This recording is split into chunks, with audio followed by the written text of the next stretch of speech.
একাই ঘুমিয়েছিলাম। তারপরে যে সোনু আর রাতুল চলে আসলো, আর এখন আমরা করব জিম। কি মজার একটা বিষয় না, নিচে আমরা ক্লাস করে সুন্দর রেস্ট করি, তারপর টুকটুক করে ওপরে চলে যাই জিমে, আর জিম করে তারপরে বাড়ি যাই।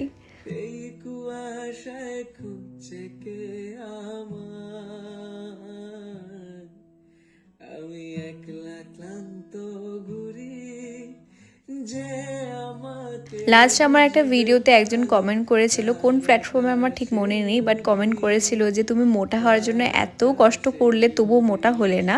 সত্যি বলতে ঢ্যাপসা মোটা আমি কখনোই হতে চাইনি। বয়স আন্দাজে আমার মনে হতো আমার ওয়েটটা একটু কম, ওয়েটটা গেইন করলে একটু বেটার হয়, তার জন্য আমি জিমটা করছিলাম। অ্যান্ড জিম করলে অনেক অনেক বেনিফিট আছে। ঘুম ভালো হয়, খিদে পায়, পিসিওডির প্রবলেম থাকলে সেটাও তোমাদের ক্লিয়ার হয়ে যাবে। অনেক অনেক রকম বেনিফিট আছে, অ্যান্ড সেগুলো তো হচ্ছে, তার সাথে কিন্তু আমি ওয়েট গেনও করেছি।